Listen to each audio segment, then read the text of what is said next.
غلام علی صاحب بھی چابی پہ چل رہے ہیں تو پھر اللہ خیر کرے. خیال میں اس بات کو تو کوئی ہم وہ نہ دے کہ ہزارہ سے، ہزارہ بھی پختونخوا کا حصہ ہے اور سارا پختونخوا ایک ہی پختونخوا ہے، اور اگر ہزارہ سے آتا ہے تو ہم خیر مقدم کریں گے. اس بات کو ہم کوئی میرے خیال میں رجحان نہیں دیں گے. البتہ میں اپنے بات پہ ابھی بھی قائم ہوں کہ 3 دن دینے چاہیے تھے.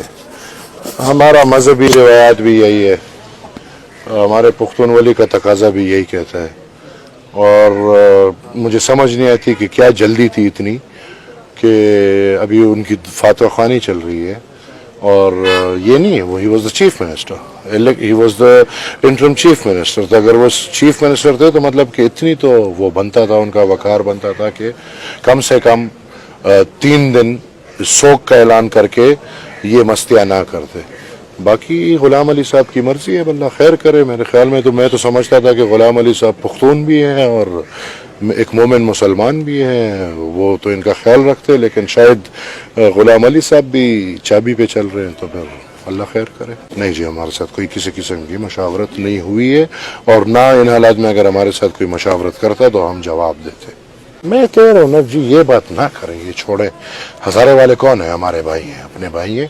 پختونخوا پورا مکمل پختونخوا آپ کا ہوتا ہے اسی طرح ہے کہ پشاور ہو، مردان ہو، مالاکنڈ ہو، ہزارہ ہو، جنوبی اضلاع ہو، باجوڑ سے لے کے وزیرستان تک آپ کا پختونخوا مکمل. یہ تو نہیں ہے کہ کسی اور جگہ سے آئے. تو ہزارہ تو ہمارا اپنا صوبے کا حصہ ہے اور ہم ویلکم کریں. نگران وزیر اعلیٰ بیچارے سے ہم کچھ ڈیمانڈ نہیں کرتے،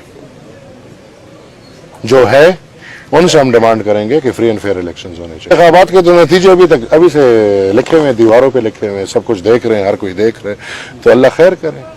باقی دیکھیں گے. ہم تو یہی کہیں گے، توقعات ہماری یہی ہے کہ یہ عوامی مینڈیٹ ہے، عوام کا طاقت ہے، اس کو عوام کے پاس ہی رہنے دے. کوئی آمر ڈکٹیٹر یا کوئی ادارہ یا کوئی اور اس کے فیصلے نہ کرے. یہ عوام کے فیصلے ہیں، ان کے عوام کے پاس ہی رہنے دے.